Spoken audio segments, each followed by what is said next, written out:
Hey, ini Hallie. Jadi, impianku untuk jadi bintang besar akhirnya perlahan terwujud. Aku dan Phil baru saja tampil di Festival Blue Moon dan para penonton menyukai kami. Aku sedang bergembira setelah pertunjukan itu saat Eric muncul. Dia orang terakhir yang ingin kuajak bicara. Tapi aku tak ingin Phil dan dia akhirnya bertengkar. Jadi dengan enggan aku setuju mendengar Eric bicara. Dia tersenyum padaku dan berkata, Hallie, senang bertemu denganmu. Kamu terlihat luar biasa. Aku menggerutu. Langsung saja. Aku tak punya waktu. Dia kemudian melanjutkan. Aku tahu ini pasti berat untukmu. Aku minta maaf untuk itu. Kulipat tanganku dan memutar mata. Aku sangat marah. Sudah lebih dari setahun dan dia masih tak punya kesopanan untuk jelaskan padaku apa yang salah di antara kami.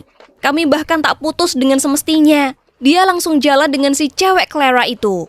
Aku tak tahan lagi, jadi langsung kukatakan, "Sudah, hentikan. Aku tak butuh ini. Sebaliknya, kenapa tak kau katakan saja kenapa kau hianati aku?" Eric terdiam dan hanya memandang ke bawah. Aku menghela nafas dan melanjutkan. "Lihat, kau bahkan tak bisa beralasan.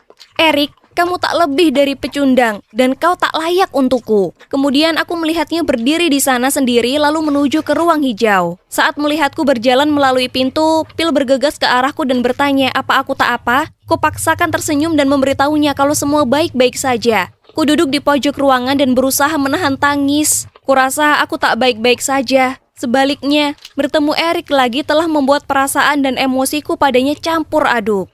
Kemudian seorang anggota staf muncul di depanku dengan buket besar bunga peoni ungu. Dia memberitahuku kalau itu dikirimkan untukku. Jadi aku berterima kasih padanya dan dengan semangat membaca catatannya. Tapi seperti seikat yang kuterima sebelumnya di studio, tak ada nama di kartu itu, hanya sebuah pesan. Yang ini tertulis, "Hallie, raihlah angkasa dan teruslah mempesona layaknya bintang sejati seperti dirimu."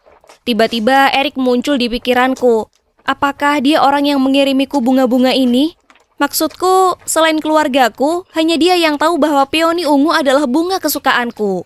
Dan kenapa di sini? Kenapa sekarang? Buket bunga peoni ini muncul lagi saat Eric ada di dekatku. Tapi itu tak masuk akal. Kami sudah putus dan dia bahkan menyelingkuhiku dengan Clara yang mana dia masih bersamanya. Pikiranku mempermainkanku.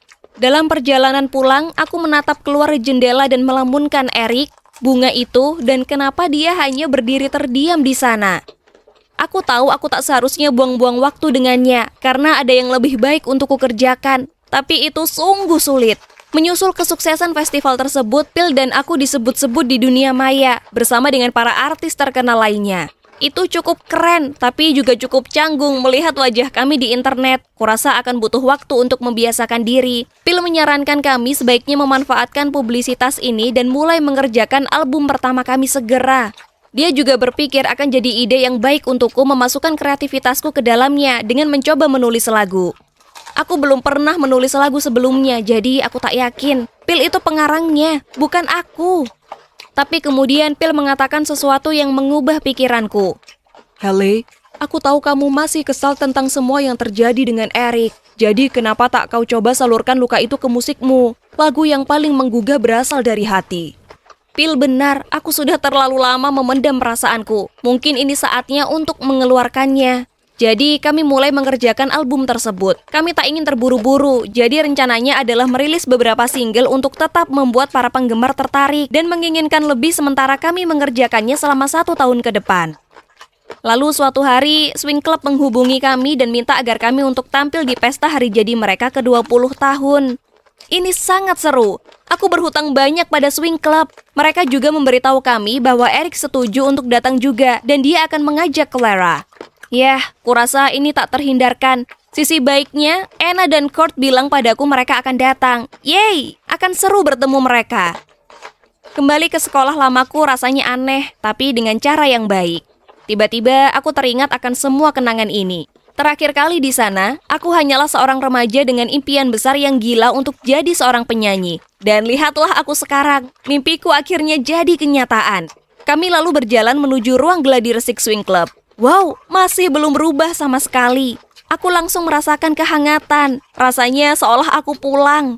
Kulihat semua murid yang lebih muda telah berkumpul mengelilingi Eric dan Clara dan minta tanda tangan.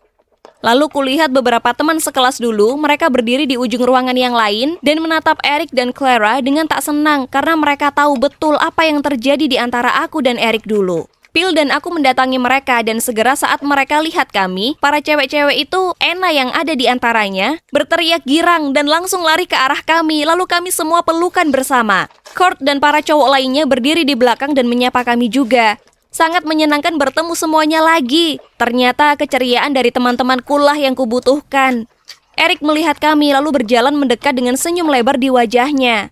Kurt langsung berkata dengan keras, "Yuk kita cari tempat lain teman-teman. Ada bau tajam pengkhianat di dekat sini. Membuatku ingin muntah." Kemudian dia pergi dan semuanya mengikuti. Tak tahu harus berbuat apa, aku hanya berdiri di sana, menatap Eric. Jujur saja, aku merasa sedikit kasihan padanya.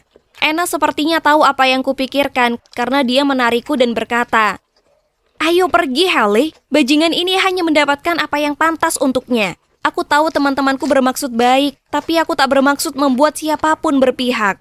Oke, aku tahu yang Eric lakukan padaku itu tidak baik. Tetap saja, aku tak mau melihatnya diperlakukan seperti ini. Bagaimanapun, aku tahu aku tak bisa berpikir seperti ini sekarang karena ada pertunjukan yang harus kusiapkan." Konser hari jadi itu sangat indah, rasanya sangat menyenangkan kembali ke panggung di mana semuanya dimulai. Setelahnya, aku pergi keluar dan duduk di bangku taman untuk mencari udara segar. Rasanya agak dingin dan aku mulai menggigil. Tiba-tiba aku rasakan seseorang meletakkan jaket di pundakku dan berkata, "Kamu tak pernah bisa jaga diri ya?" Aku berpaling dan melihat kalau itu adalah Eric. Mata kami bertatapan dan rasanya begitu canggung. Aku tak ingin berurusan dengannya lagi. Jadi, ku kembalikan jaket itu dan berjalan meninggalkannya. Tapi tiba-tiba dia mencengkram lenganku dan berkata, "Tolong tunggu, bisakah kita bicara sebentar?" Aku menjawab, "Tak ada yang perlu dibicarakan." Dia hendak mengatakan sesuatu, tapi tiba-tiba Clara muncul dan berkata, wah, ada apa ini? Jika kamu terus menempel padanya begitu, orang lain bisa mengira kamu selingkuh dengannya." Aku kaget dan dengan cepat menarik lenganku lalu melangkah mundur. Clara melanjutkan, "Sudah mendingan. Kamu tahu kan, Haley, dia punya pacar. Jadi, kamu tak seharusnya terlalu genit." Eric menggenggam tanganku dan berusaha menarikku pergi. Semua kontak fisik ini membuatku merasa campur aduk. Kenapa dia dan ceweknya yang menyebalkan tak bisa biarkan saja aku sendiri? Lalu untung saja, Phil muncul dan berkata, "Hei bajingan, lepaskan dia." Eric melotot dengan marah ke arah Phil sambil mengatakan, "Maaf, tapi siapa kamu berani ngomong begitu?" Kemudian Phil menarikku kembali ke sisinya dan mereka berdua saling menatap. Clara, yang jelas kesal karena tak ada yang perhatikan dia menatap Eric dan berkata dengan suara sinis, "Sayang, mereka superstar sekarang. Kita tak boleh macam-macam dengan mereka." Lalu dia berusaha menggandengnya tapi Eric mendorongnya. Itu makin membuatnya frustasi. Jadi dia berbalik padaku dan Phil dan melanjutkan, "Selamat atas kesuksesanmu. Kalian berdua bekerja keras. Atau mungkin itu cuma Phil. Maksudku, tanpa lagunya kamu tak akan jadi siapa-siapa." Merasa terganggu, aku bergumam, "Jaga mulutmu, Clara." Tapi dia tak peduli dan menoleh ke arah Phil mengatakan, "Oh Phil, seharusnya kau biarkan aku menyanyikan lagumu. Aku bertaruh lagu-lagumu pasti jadi nomor 1 di Billboard atau bahkan menang lagu terbaik tahun ini. Tapi tidak, kau malah sia-siakan padanya. Sayang sekali." Ya Tuhan, aku benci dia. Kenapa dia selalu harus bertingkah seperti seorang diva? Aku hendak berpendapat saat tiba-tiba Eric angkat bicara. "Jangan konyol. Haley itu sangat berbakat dan kemampuan vokalnya sempurna." Kemudian Phil menambahkan, "Haley mulai menulis beberapa lagu yang keren dan juga suaranya melengkapi musikku dengan sempurna. Sementara kalian berdua hanya mendapatkan perhatian karena rumor kencan kalian." Yah, komentar terakhir Phil membuat Eric dan Clara tidak bisa berkata-kata. Kemudian Phil menuntunku ke dalam. Clara hanya menyibakkan rambutnya dan berkata, "Ayo sayang." Lalu berjalan pergi tapi Eric tak mengikutinya. Ini semua membingungkan. Kenapa dia membela aku melawan Clara? Dia itu ceweknya kan? Jadi kenapa Eric perlakukan dia seperti itu di depan kami? Pasti ada sesuatu, sudah jelas. Tapi aku tak punya waktu untuk biarkan hal itu mengganggu pikiranku. Kurasa lebih baik menjauh dari mereka. Esoknya Phil dan aku kembali ke LA untuk melanjutkan pekerjaan kami. Berbulan-bulan, Dean sudah membahas soal menjadi host sebuah mini show dan akhirnya rencana itu terwujud. Dan show tersebut akan dinamakan Hell and Pale, awal perjalanan kami. Sangat menyenangkan karena ini adalah mini show pertama kami. Kami berlatih siang malam untuk ini. Berharap bisa mempersembahkan penampilan sempurna untuk para penggemar kami. Hari mini show pun segera tiba dan semuanya berjalan lancar sesuai rencana. Tapi kemudian ada masalah kecil. Tak ada seorang pun di belakang panggung yang membantuku memasang resleting gaunku. Oh tidak, ini sangat mendesak. Aku harus segera ke panggung sekarang. Lalu Dan muncul memeriksa aku di mana. Jadi dengan canggung ku minta bantuannya. Saat dia menutup resleting gaunku, sebuah kamera menyala. Apa itu tadi?